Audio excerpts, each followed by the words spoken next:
Welcome to our channel. నేను యజ్ఞమూర్తి. తండేల్ సాయి పల్లవి, నాగ చైతన్య జంటగా నటించినటువంటి ఈ సినిమా 4 రోజులను పూర్తి చేసుకొని విడుదలై ఈరోజు 5వ రోజు.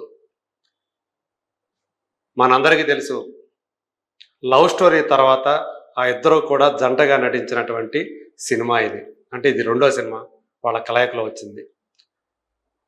మొదటి సినిమా లవ్ స్టోరీ బాక్సాఫీస్ దగ్గర చెప్పుకోదగ్గ విజయం సాధించింది. ఇంకా చెప్పాలంటే నాగ చైతన్య కెరీర్లోనే అత్యధిక సోలో హీరోగా అత్యధిక షేర్ సాధించినటువంటి సినిమాగా లవ్ స్టోరీని ట్రేడ్ వర్గాల వాళ్ళు పేర్కొంటున్నారు. లవ్ స్టోరీ మొత్తంగా చూసుకుంటే అది 35 కోట్ల రూపాయల షేర్ని సాధించింది. మోర్ దాన్ 60 crores, అంటే మనకు అందిన సమాచారం ప్రకారం 62 నుంచి 63 కోట్ల రూపాయల వరకు గ్రాస్ని అది సాధించింది. సో యాక్చువల్గా దానికి 31 కోట్ల రూపాయల ప్రీ బిజినెస్ వాల్యూ అని చెప్పి లెక్క కట్టారు. అంటే దగ్గర దగ్గర 4 కోట్ల రూపాయల వరకు కూడా ఆ సినిమా ప్రాఫిట్స్ని సాధించిందని చెప్పాలి. అదే సోలో హీరోగా చైతు కెరీర్లో బిగ్గెస్ట్ గ్రాసర్ కింద చెప్పాలి. ఇక ఇప్పుడు అలాంటి ఆ లవ్ స్టోరీని ఇప్పుడు తండేల్ సినిమా ఈ 5వ రోజు దాటేసింది అనేది ట్రేడ్ వర్గాల వాళ్ళు చెబుతున్నటువంటి విషయం. 4 రోజులకు సంబంధించి పూర్తి వివరాలు మన దగ్గర ఉంటే ఆ 4 రోజుల్లోనే ఈ సినిమా 60 కోట్ల రూపాయల పైగానే గ్రాస్ను సాధించింది. అలాగే ఆల్మోస్ట్ 34.5 కోట్ల రూపాయల షేర్ సాధించింది వరల్డ్ వైడ్గా. ఇక రెండు తెలుగు రాష్ట్రాల్లో చూసుకుంటే ఆల్మోస్ట్ 27,75 లక్షల షేర్ వసూలు సాధించిందని ట్రేడ్ వర్గాల వాళ్ళు చెప్తూ ఉన్నారు. సో యాక్చువల్గా దీని ప్రీ బిజినెస్ వాల్యూ 37 కోట్లుగా ఒక అంచనా కట్టారు. అంటే 37 కోట్లకు గాను ఆల్రెడీ 34.5 కోట్ల రూపాయలు వచ్చేసాయి. ఇంకా 2.5-3 కోట్ల రూపాయలు కనుక వచ్చేస్తే ఇది బ్రేక్ ఈవెన్ అయిపోయినట్లే అని చెప్పేసి చెప్తున్నారు. ఈరోజు అంటే ఈ 5వ రోజు మంగళవారం నాటితోటి లవ్ స్టోరీ ఏదైతే హైయెస్ట్ షేర్ వసూలు చేసిందో చైతు కెరీర్లో దాన్ని ఈరోజు ఆల్రెడీ దాటేసింది అని చెప్పేసి మనకు అందుతున్నటువంటి సమాచారం. షేర్ పరంగా, గ్రాస్ పరంగా చూసుకుంటే ఇంకా పూర్తి వివరాలు రావాల్సి ఉంది. అంటే ఫస్ట్ షో సెకండ్ షో అయిన తర్వాత కానీ అది ఆ గ్రాస్ కూడా దాటేసిందా లేదా అనేది విషయం మనకి స్పష్టమైన అవగాహన వస్తుంది. ఒక విషయం మాత్రం ఇక్కడ చాలా స్పష్టంగా తెలుస్తూ ఉంది. నాగ చైతన్య సాయి పల్లవి జోడి ఏదైతే ఉందో లవ్ స్టోరీ తోటి వాళ్ళు ఆడియన్స్ని ఆకట్టుకున్నారు. వాళ్ళ ఆన్ స్క్రీన్ కెమిస్ట్రీకి వాళ్ళు ఫిదా అయ్యారు.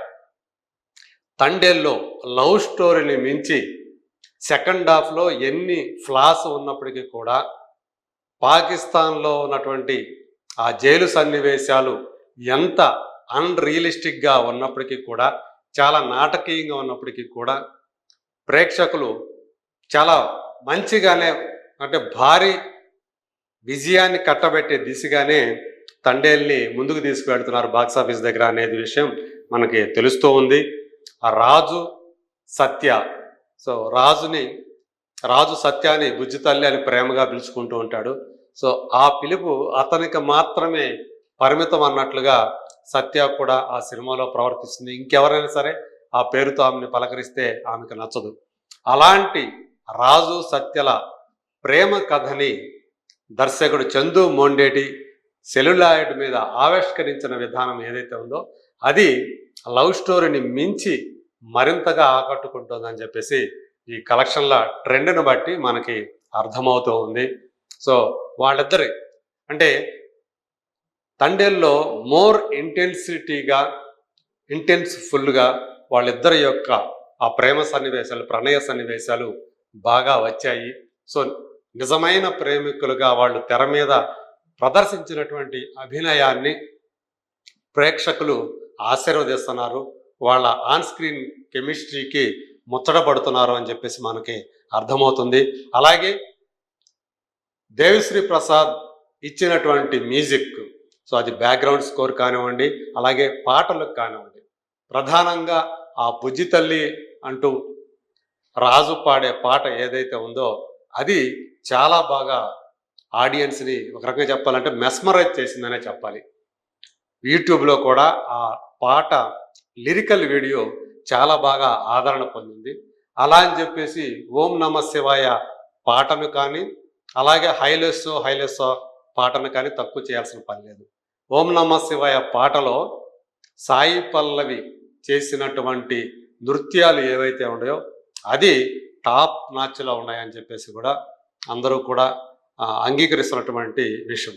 ఇక ఆమె డ్యాన్సింగ్ స్కిల్స్ గురించి మనం ప్రత్యేకంగా చెప్పుకునే అవసరం లేదు. ఆమెలోని డ్యాన్సర్ని మరోసారి ఈ సినిమా వెలికి తీసిందని చెప్పాలి. సో శేఖర్ మాస్టర్ చాలా చక్కగా కొరియోగ్రఫీ అందించాడు.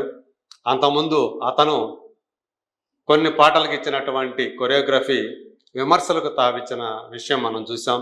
ఈ సినిమాలో మాత్రం అలాంటి దానికి తావు లేకుండా, విమర్శలకు తావు లేకుండా చాలా చక్కటి కొరియోగ్రఫీ అందించాడని చెప్పేసి మనం చెప్పుకోవచ్చు.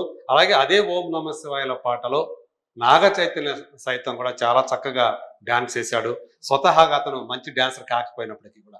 అలాగే ఎమోషనల్ సీన్స్లో సాయి పల్లవి ఎంత చక్కగా పర్ఫామ్ చేసిందో అంతకు మించి చైతూ కూడా ఎమోషనల్ సీన్స్లో రాణించాడు అని చెప్పేసి అందరూ ఏకగ్రీవంగా చెప్తున్నటువంటి మాట. సో ఇలా ఆ చందు మొండేటి ఆ జైలు సన్నివేశాలను గనక మరింత రియలిస్టిక్గా తీసి ఉన్నట్లయితే ఖచ్చితంగా ఇప్పుడు ఏదైతే వస్తున్న కలెక్షన్స్ ఉన్నాయో దానికి మించి బెటర్ కలెక్షన్స్ వచ్చాయని చెప్పేసి కూడా అందరూ అంటే విశ్లేషకులు అభిప్రాయపడుతూ ఉన్నారు.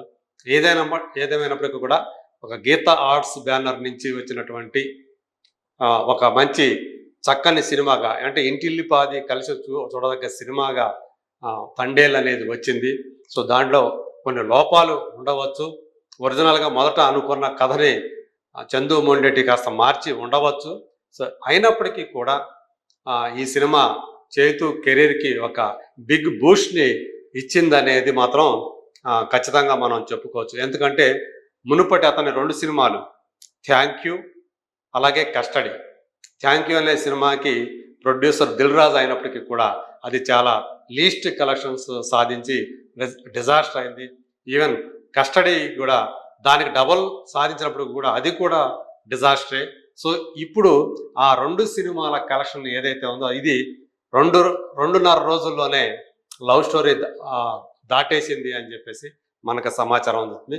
ఈరోజు తన కెరీర్లో ఉన్నటువంటి బిగ్గెస్ట్ గ్రాసర్ అయినటువంటి లవ్ స్టోరీని కూడా చైతు దాటేస్తున్నాడు. సో సాయి పల్లవి అతనికి ఒక లక్కీ చామ్గా మారిందనేది మాత్రం మనకి ఇక్కడ మనం చెప్పుకోవచ్చు.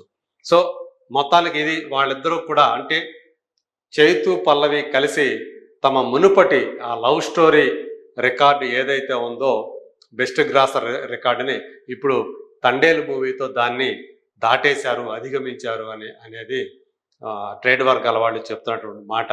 మరి ఈ కాంబినేషన్ ఈ హిట్ పేరు మళ్ళీ 3వసారి కూడా వస్తుందా, కంటిన్యూ అవుతుందా లేదా అనేది కాలమే చెప్తుంది. కానీ ప్రస్తుతానికి ఆ ఇద్దరు కూడా రాజు సత్య అనే ఇద్దరు ప్రేమికులుగా ఆన్ స్క్రీన్ మీద కనిపించిన విధానం, వాళ్ళ మధ్య కెమిస్ట్రీ అద్భుతంగా వర్కౌట్ అయ్యిందనేది మాత్రం ఈ కలెక్షన్లే చెప్తా ఉన్నాయి. మరి రాబోయే రోజుల్లో తండేల్ ఏ తీరానికి చేరుతుందో, దాని కలెక్షన్లు ఎక్కడికి చేరుకొని ముగుస్తాయో అనేది